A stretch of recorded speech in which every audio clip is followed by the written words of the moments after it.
Welcome back to silent learning. Jessy ആണ്, ജിതിൻ സാറാണ്. മക്കളെ, എല്ലാ ആൾക്കാരും എക്സാമുമായി ബന്ധപ്പെട്ടൊക്കെ പഠിച്ചു തുടങ്ങി സെറ്റായി ലെവലായി നിൽക്കുക എന്ന് തോന്നുന്നു. അപ്പം മക്കളെ, സാറിന്ന് വന്നിട്ടുള്ളത് എന്താണെന്നറിയോ? നമ്മുടെ 7ാം ക്ലാസ്സിനകത്ത് ഏറ്റവും ഇമ്പോർട്ടൻ്റ് ആയിട്ട് എക്സാമിനൊക്കെ ചോദിക്കാൻ സാധ്യതയുള്ള പ്രധാനപ്പെട്ട ഒരു ആക്ടിവിറ്റിയും കുറച്ച് ആക്ടിവിറ്റികളും അതിൻ്റെ പ്രധാനപ്പെട്ട ഉത്തരങ്ങളുമായിട്ടാണ് ചെയ്തത് വന്നിട്ടുള്ളത്. അപ്പോൾ മക്കളെ, പ്രധാനമായിട്ടും സാർ ഏത് ചാപ്റ്റർ എന്ന് പറഞ്ഞാൽ maps and technology to know the earth എന്ന് പറയുന്ന ഒരു ചാപ്റ്ററിലെ പ്രധാനമായിട്ട് ഭൂമിയെ അറിയാൻ ഭൂപടങ്ങളും ആധുനിക സാങ്കേതികങ്ങളും എന്ന് പറയുന്ന ഒരു മനോഹരമായ ഒരു ചാപ്റ്ററിലെ ആ ചാപ്റ്ററിനകത്ത് നമ്മൾ നിർബന്ധമായും എക്സാമിന് പഠിച്ചിരിക്കേണ്ട വളരെ ഇമ്പോർട്ടൻ്റ് ആയിട്ടുള്ള ചില ആക്ടിവിറ്റീസ് ആണ് ചെയ്യുന്നത് സാർ പറയാൻ പോകുന്നത് കേട്ടോ. മക്കളെ, അത് വേറൊന്നുമല്ലടാ മക്കളെ, കഴിഞ്ഞ ഈ പറയുന്ന ക്രിസ്മസ് എക്സാമിനൊക്കെ ചോദിച്ചിട്ടുള്ള പ്രധാനപ്പെട്ട ഒരു ഭാഗം തന്നെയാണ്. അപ്പോൾ മക്കളെ, നിങ്ങൾ നോക്കി, പ്രധാനമായിട്ട് നിങ്ങൾക്ക് ഇവിടെ തന്നെ ഒരു ആക്ടിവിറ്റി ആയിട്ട് തരുന്നത് നമ്മുടെ എർത്തിനകത്തുള്ള പ്രധാനമായിട്ട് നമുക്ക് ഈ പറയുന്ന ഗ്ലോബ്, അതേപോലെ തന്നെ നമുക്കറിയാം മാപ്പ് ഇല്ലേ, രണ്ടെണ്ണം അറിയാം, ഗ്ലോബും അറിയാം, അതുപോലെ തന്നെ മാപ്പ് അല്ലെങ്കിൽ ഭൂപടം അറിയാം. അപ്പോൾ ഇതിനെക്കുറിച്ചുള്ള പ്രധാനപ്പെട്ടുള്ള കുറേ സ്റ്റേറ്റ്മെൻറ്റുകളാണ് നിങ്ങൾക്ക് കാണാൻ പറ്റുന്നത് അല്ലേ. കുറേ ഇമ്പോർട്ടൻ്റ് ആയിട്ടുള്ള കുറേ സാധനങ്ങൾ നിങ്ങൾക്ക് അവിടെ കാണാൻ പറ്റുന്നുണ്ട്. അപ്പോൾ നോക്ക്, some important features of globe and maps are given below അല്ലേ. അപ്പോൾ നിങ്ങൾക്ക് അവിടെ കാണാം ഗ്ലോബിനെ കുറിച്ചും അതുപോലെ തന്നെ മാപ്പിനെ കുറിച്ചും ഒക്കെയുള്ള ഒരുപാട് പ്രധാനപ്പെട്ട പോയിന്റുകൾ എന്ത് ചെയ്യുന്നുണ്ട്, നിങ്ങൾക്ക് അവിടെ കൊടുത്തിട്ടുണ്ട്. അപ്പോൾ നിങ്ങൾ എന്ത് ചെയ്യണം, ഇതിനകത്ത് ഗ്ലോബിൽ ഏതാണ് മാപ്പിൽ ഏതാണ് എന്ന് വരുന്നത് നിങ്ങൾ വേർതിരിച്ച് എഴുതണം. അതാണ് നിങ്ങളുടെ ഡ്യൂട്ടി എന്ന് പറയുന്നത്. അപ്പോൾ മക്കളെ, നമുക്ക് അങ്ങനെ നോക്കാം, ഏതാണ് ഗ്ലോബിൽ വരുന്നത്, ഏതാണ് മാപ്പിൽ വരുന്നത്. അപ്പോൾ ഇങ്ങനെയുള്ളൊരു ചോദ്യം നിർബന്ധമായിട്ടും വരാൻ സാധ്യതയുണ്ട്. അപ്പോൾ നമ്മൾ പഠിച്ചിരിക്കണം ആദ്യം തന്നെ എന്താണ് ഈ പറയുന്ന ഗ്ലോബ് എന്താണുള്ളത് മക്കളെ എന്ത് ചെയ്യണം, പഠിച്ചിരിക്കണം. അതേപോലെ തന്നെ എന്താണ് ഈ മാപ്പ് അല്ലേ, എന്താണ് ഈ മാപ്പ് അല്ലെങ്കിൽ ഈ പറയുന്ന ഭൂപടം എന്താണ്, ഇതും നമ്മൾ കൃത്യമായിട്ട് എന്ത് ചെയ്യണം, അറിഞ്ഞിരിക്കണം. ഇതിൻ്റെ ഫീച്ചേഴ്സ് അറിഞ്ഞിരിക്കണം. അതാണ് നമ്മൾ ആദ്യം പഠിക്കാൻ പോകുന്നത്. ഓക്കെ അല്ലടാ, റെഡി അല്ലേ? അങ്ങനെയെങ്കിൽ മക്കളെ, ആദ്യം തന്നെ നോക്കാം എന്താണ് ഗ്ലോബ് എന്താണ് മക്കളെ. ഗ്ലോബ് എന്ന് പറഞ്ഞാൽ is A real model of the earth അല്ലേ. നമ്മൾ പഠിച്ചിട്ടുണ്ട് ഗ്ലോബ് എന്ന് പറഞ്ഞാൽ പ്രധാനമായിട്ട് ഭൂമിയുടെ യഥാർത്ഥ രൂപമാണ് അല്ലേ. നമുക്ക് നോക്കാം, പ്രധാനമായിട്ട് നിങ്ങൾ നോക്ക് മക്കളെ, നോക്ക്, എല്ലാ ആൾക്കാരും നോക്കിയോളൂ, ഇവിടെ നോക്കൂ, കണ്ടോ, നമുക്ക് കാണാൻ വേണ്ടി പറ്റുന്നുണ്ട്. നമുക്ക് കൃത്യമായിട്ട് അത് കാണാൻ വേണ്ടി പറ്റുന്നുണ്ട്. ഗ്ലോബ് എന്ന് പറഞ്ഞാൽ ഭൂമിയുടെ യഥാർത്ഥ രൂപമാണ് അല്ലേ. നെക്സ്റ്റ് വൺ മക്കളെ, നിങ്ങൾ നോക്കി, പ്രധാനമായിട്ട് പറയാം, അതിനെക്കുറിച്ച് നോക്കാം. It's A spherical representation of the earth. അതായത് പ്രധാനമായിട്ട് ഭൂമിയെ ഒരു ഇതുപോലെ തന്നെ ഒരു ഈ പറയുന്ന ഗോളാകൃതിയിൽ ചിത്രീകരിച്ചതാണ് ഇത് ഗ്ലോബ് എന്ന് പറഞ്ഞാൽ അല്ലേ. ഗോളാകൃതിയിലാണ് ഈ പറയുന്ന ഭൂമിയെ ഗോളാകൃതിയിലാണ് ചിത്രീകരിച്ചത്. അതാണ് സെക്കൻഡ് പോയിന്റ് പറഞ്ഞത് അല്ലേ. അപ്പോൾ മക്കൾ നോക്കിയോളൂ, നോക്ക്, ഒന്ന് ഭൂമിയുടെ യഥാർത്ഥ അല്ലേ, അവിടെ പറയുന്നുണ്ട് ഭൂമിയുടെ യഥാർത്ഥ മാതൃകയാണ്. പിന്നെ അത് എങ്ങനെയാണ് ചിത്രീകരിച്ചത്, അത് ഈ പറയുന്ന ഗോളാകൃതിയിലാണ് ചിത്രീകരിച്ചത്. അത് നമുക്കറിയുന്നതാണ് അല്ലേ. ഇനി നെക്സ്റ്റ് വൺ മക്കളെ, നിങ്ങൾ നോക്കുക, അവിടെ കാണുന്നുണ്ട് gives a comprehensive visual sense of the earth as illustrated completely. അതായത് മക്കളെ ശ്രദ്ധിക്കണം, ഭൂമിയെക്കുറിച്ച് പൂർണ്ണമായും ചിത്രീകരിക്കുന്ന, ഭൂമിയെ പറ്റിയൊരു സമഗ്രമായൊരു ദൃശ്യബോധമാണ് എന്ത് ചെയ്യുന്നത് നമുക്ക് ഇതിലൂടെ തരുന്നത്. ഭൂമിയെക്കുറിച്ചുള്ള ഒരു സമഗ്രമായ ദൃശ്യബോധമാണ് നമുക്ക് എന്ത് ചെയ്യുന്നത് കിട്ടുന്നത് കേട്ടോ. അപ്പോൾ ഇവിടെ കാണാൻ വേണ്ടി പറ്റും, give A comprehensive visual sense of the earth ആണ്. അതായത് ഭൂമിയെക്കുറിച്ചുള്ള ഒരു സമഗ്രമായിട്ടുള്ളൊരു ദൃശ്യബോധം നമുക്ക് കിട്ടും. അപ്പോൾ മക്കൾ ഇവിടെ നോക്കിയത് കണ്ടോ, ഇത് കാണുമ്പോൾ തന്നെ നമുക്ക് ഭൂമി എന്താണ്, ഉരുണ്ടിട്ടാണ് ഭൂമിയുള്ളത് എന്നൊക്കെ കൃത്യമായിട്ട് നമുക്ക് എന്ത് ചെയ്യാൻ പറ്റുന്നുണ്ട്, ഗ്ലോബിലൂടെ നമുക്ക് എന്ത് ചെയ്യാൻ പറ്റുന്നുണ്ട്, മനസ്സിലാക്കാൻ പറ്റുന്നുണ്ട് അല്ലേ. ഇനി നെക്സ്റ്റ് വൺ നിങ്ങൾക്ക് അവിടെ കാണാൻ വേണ്ടി പറ്റുന്നുണ്ട്, അവിടെ നോക്കിയോ. Next one, longitude lines are illustrated as A semi circle and latitude lines are illustrated ആയി കോൺസെൻട്രിക് സർക്കിൾ. അപ്പോൾ അവിടെ പറയുന്നുണ്ട് മക്കളെ, രേഖാംശ രേഖകൾ ഇതേപോലെ അർദ്ധവൃത്താകൃതിയിലും അക്ഷാംശ രേഖകൾ കേന്ദ്രീകൃത വൃത്തങ്ങളായിട്ടാണ് എന്ത് ചെയ്യുന്നത്, ഇത് ചിത്രീകരിച്ചിരിക്കുന്നത്. അപ്പോൾ ഇത്രയുമാണ് പ്രധാനമായിട്ട് ഗ്ലോബുമായി ബന്ധപ്പെട്ട് നമ്മൾ അറിഞ്ഞിരിക്കേണ്ടത്.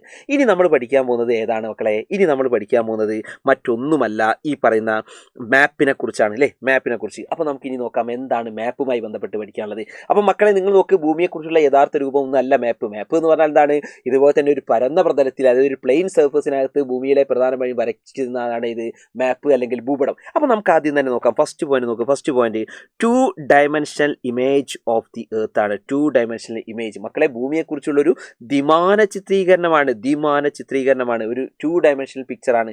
നമുക്കറിയാലോ, ഈ പറഞ്ഞ 2 ഡയമെൻഷൻ പിക്ചറാണ് നിങ്ങൾക്ക് അവിടെ കാണാൻ പറ്റുന്നത്, ഒരു 2 ഡയമെൻഷൻ പിക്ചറാണ് നമുക്ക് കാണാൻ പറ്റും. ഇനി നെക്സ്റ്റ് വൺ മക്കളെ നോക്ക്, representation of whole earth is a portion on a plane surface അല്ലേ. നെക്സ്റ്റ് പോയിന്റ് അവിടെ പറയുന്നുണ്ട്, ഇത് എല്ലാം തന്നെ ഭൂമിയെ പൂർണ്ണമായോ ഭാഗികമായോ ഒരു പരന്ന പ്രതലത്തിലാണ് എന്ത് ചെയ്യുന്നത്, ഇത് ചിത്രീകരിച്ചിട്ട് ഒരു പരന്ന പ്രതലത്തിൽ. അപ്പോൾ ആ മക്കൾ നോക്കിക്കോളൂ, കണ്ടോ, ഇതൊരു പരന്ന പ്രതലത്തിലാണ് എന്ത് ചെയ്യുന്നത്, ചിത്രീകരിച്ചിരിക്കുന്നത്. അത് നമുക്കറിയുന്നതാണ് അല്ലേ. ഇനി നെക്സ്റ്റ് വൺ നിങ്ങൾ അവിടെ കാണാൻ വേണ്ടി പറ്റുന്നുണ്ട്. നെക്സ്റ്റ് വൺ നിങ്ങൾ നോക്ക്, latitudes and longitudes are illustrated in as a straight line. അപ്പോൾ നമുക്കറിയാം, ഈ പറഞ്ഞ അക്ഷാംശ രേഖാംശ രേഖകളും അക്ഷാംശ രേഖകളും ഇത് നേർ രേഖകളായിട്ടാണ് ചിത്രീകരിച്ചത്. അപ്പോൾ അതാ മക്കളെ നിങ്ങൾ നോക്കി കണ്ടോ, ഇതിനകത്ത് കണ്ടോ ഈ പറയുന്ന കുത്തനെ വരയ്ക്കുന്ന പ്രധാനപ്പെട്ട രേഖകളാണ് നമ്മൾ ഈ പറയുന്ന രേഖാംശ രേഖകൾ അല്ലെങ്കിൽ ലോഞ്ചിറ്റ്യൂഡ്സ് എന്ന് പറയുന്നത്. അതേപോലെ തന്നെ ഇങ്ങനെ വിലങ്ങനെ വരയ്ക്കുന്ന രേഖകളാണ് നമ്മൾ ലാറ്റിറ്റ്യൂഡ്സ് അല്ലെങ്കിൽ അക്ഷാംശ രേഖകൾ എന്ന് വരയ്ക്കുന്നത്. ഇതെല്ലാം മക്കളെ നോക്കണം, ഇതൊക്കെ സ്ട്രെയിറ്റ് ലൈനായിട്ടാണ്, ഇതൊക്കെ നേർ രേഖയായിട്ടാണ് എന്ത് ചെയ്യുന്നത് ഇതിനകത്ത് വരച്ചിട്ടുള്ളത്. അതാണ് എന്ത് ചെയ്യുന്നത് അവിടെ പറയുന്നത്. ഇനി നെക്സ്റ്റ് വൺ മക്കളെ അവിടെ നോക്കിക്കോളൂ, അടുത്ത പോയിന്റ് നിങ്ങൾക്ക് അവിടെ കാണാൻ പറ്റുന്നുണ്ട്. Very useful for collecting information of specific place and planning for route for a trip. അല്ലേ, പ്രധാനമായിട്ടും നമ്മൾ ഉപയോഗിക്കുന്നത് ഏതെങ്കിലും ഒരു നിശ്ചിത പ്രദേശത്തേക്കുള്ള കുറിച്ചുള്ള വിവരങ്ങൾ ശേഖരിക്കാനും അതുപോലെ തന്നെ യാത്രയ്ക്കായിട്ടുള്ള വഴികൾ ആസൂത്രണം ചെയ്യാൻ വേണ്ടിയിട്ടാണ് നമ്മൾ എന്ത് ചെയ്യുന്നത്, ഇത് പ്രധാനമായിട്ടും നമ്മൾ ഉപയോഗിക്കുന്നത്. ഒരു പ്രദേശത്തിൻ്റെ പ്രധാനപ്പെട്ട ഏതെങ്കിലും ഒരു വിവരങ്ങളിലെ ഈ പ്രദേശത്തിൻ്റെ വിവരങ്ങൾ ശേഖരിക്കുക, അതുപോലെ തന്നെ എന്താണ് യാത്രയ്ക്ക് വേണ്ട റൂട്ട് അല്ലെങ്കിൽ വഴികൾ കണ്ടെത്തുക. അപ്പോൾ മക്കൾസെ ഇത്രയുമാണ് ഇമ്പോർട്ടൻ്റ് ആയിട്ട് നമ്മൾ എന്ത് ചെയ്യേണ്ടത്. ഈ ഗ്ലോബും അതുപോലെ തന്നെ മാപ്പും തമ്മിലുള്ള വ്യത്യാസം ഇത് നിർബന്ധമായിട്ട് മക്കൾ പഠിച്ചു വെച്ചോളാം. കാരണം ഷുവറാണ് ഈ ഭാഗത്തു നിന്ന് എന്തായാലും എന്ത് ചെയ്യും മക്കളെ ചോദിച്ചിരിക്കും കേട്ടോ. അപ്പോൾ ഈ ഒരു ആക്ടിവിറ്റി മക്കളെ മറക്കാതിരിക്കുക. ഈ ഒരു ആക്ടിവിറ്റി മക്കളെ നിർബന്ധമായിട്ട് എന്ത് ചെയ്യണം, പഠിച്ചിരിക്കണം കേട്ടോ. ഏറ്റവും ഇമ്പോർട്ടൻ്റ് ആണ് ഈ ഭാഗത്ത് നിന്ന്. ഇനി മക്കൾ ശ്രദ്ധിക്കണം, നെക്സ്റ്റ് വൺ നമുക്ക് ഇനി ഒരൊറ്റ സാമ്പിൾ കൂടി നമുക്ക് നോക്കാം. അടുത്തത് ഇതേ രീതിയിലേക്ക് നിങ്ങൾക്ക് മാച്ച് ദ ഫോളോയിങ് ക്വസ്റ്റ്യൻസ് വരും. അതായത് 2 പ്രധാനപ്പെട്ട കോളങ്ങൾ തരുന്നു, എന്നിട്ട് അതിൽ ഇതേപോലെ തന്നെ യോജിച്ചത് എന്ത് ചെയ്യണം, എനോട് യോജിച്ചത് ബിയിൽ നിന്ന് നിങ്ങൾ എന്ത് ചെയ്യണം, കണ്ടെത്തി എഴുതണം. അങ്ങനെയുള്ള ചോദ്യങ്ങളും കാണാറുണ്ട് അല്ലേ മക്കൾ. അവിടെ തന്നെ നോക്കിയോളൂ, ആദ്യം തന്നെ നിങ്ങൾക്ക് കാണാൻ വേണ്ടി പറ്റുന്നുണ്ട്. ഫസ്റ്റ് വൺ മഴയുടെ വിസ്തൃതി, വനവിസ്തൃതി, നെൽപ്പാടങ്ങളുടെ വിതരണം, റോഡ് ശൃംഖല. അപ്പോൾ ഇതൊക്കെ ഏത് പ്രധാനപ്പെട്ടുള്ള ഭൂപടത്തിലാണ് എന്നാണ് നമ്മൾ കണ്ടെത്തേണ്ടത് അല്ലേ. അപ്പോൾ നോക്കണം, ഇത് കാർഷിക ഭൂപടാണോ, ഗതാഗത ഭൂപടാണോ, കാലാവസ്ഥ ഭൂപടാണോ, അല്ലെങ്കിൽ നൈസർഗിക സസ്യജാല ഭൂപടാണോ. മക്കളെ നിങ്ങൾ നോക്കിയോളൂ, distribution of rain, forest area, distribution of paddy, road network. ഇതൊക്കെ ഏതിനകത്താണ് വരിക?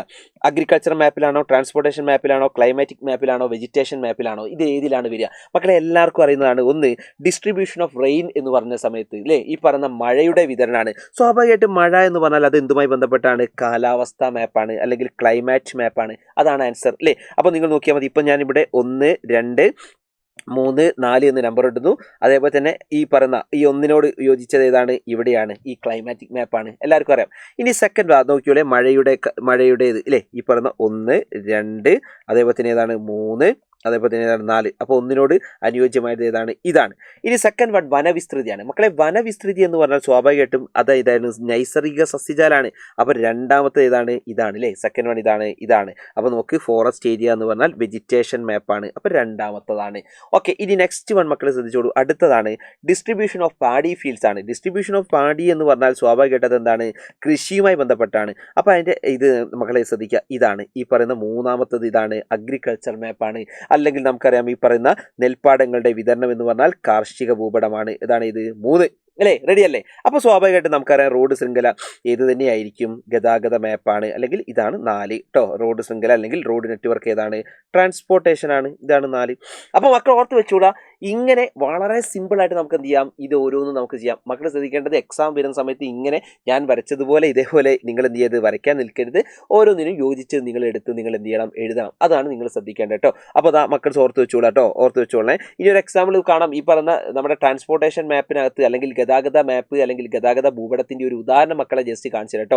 ഈ രീതിയിലൊക്കെയാണ് ഉണ്ടാവുക. അപ്പോൾ ഇത്തരത്തിലേക്കുള്ള പ്രധാനപ്പെട്ട ഇമ്പോർട്ടൻ്റ് ആയിട്ടുള്ള ആക്ടിവിറ്റീസ് ആണ് നമുക്ക് ഈ ചാപ്റ്ററിൽ നിന്ന് നമുക്ക് എന്ത് ചെയ്യാനുള്ളത്, പഠിക്കാനുള്ളത്. മക്കളെ നിർബന്ധമായിട്ട് പഠിച്ചു വെച്ചോളാം. കാരണം എന്തായാലും ഈ ചാപ്റ്ററുമായി ബന്ധപ്പെട്ട് ചോദ്യങ്ങൾ വരും. കാരണം ജോഗ്രഫി പാർട്ടിൽ നിന്നും നമുക്ക് ഏറ്റവും ജോഗ്രഫി പഠിക്കുമ്പോൾ നമ്മൾ നിർബന്ധമായി പഠിക്കേണ്ടതാണ് മാപ്പ്. അപ്പോൾ മാപ്പുമായി ബന്ധപ്പെട്ട ഒരു ചോദ്യം നിർബന്ധമായിട്ട് നിങ്ങൾക്ക് വരും. അപ്പോൾ അത് മറ്റൊന്നും ആയിരിക്കില്ല, ഇത് തന്നെയായിരിക്കും വരിക. അപ്പോൾ മക്കളെല്ലാ ആൾക്കാരും അടിപൊളിയായിട്ട് ഉഷാറായിട്ട് എന്ത് ചെയ്യുക, പഠിക്കുക. സോ എക്സാമിന് നമുക്ക് എന്ത് ചെയ്യണം, നല്ല മാർക്ക് സ്കോർ ചെയ്യണം. മക്കളെ നിങ്ങൾക്ക് വീഡിയോ ഇഷ്ടപ്പെട്ടിട്ടുണ്ടെങ്കിൽ നിർബന്ധമായി നിങ്ങൾ വീഡിയോയ്ക്ക് താഴെ നിങ്ങൾ കമൻറ്റ് ചെയ്യുക. അതേപോലെ തന്നെ ആദ്യമായിട്ടാണ് ഈ ചാനൽ കാണുന്നതെങ്കിൽ അവർ നിർബന്ധമായിട്ടും ചാനൽ സബ്സ്ക്രൈബ് ചെയ്യുക എന്ന് മാത്രം പറഞ്ഞുകൊണ്ട് നിർത്തട്ടെ. So bye everyone, bye bye by.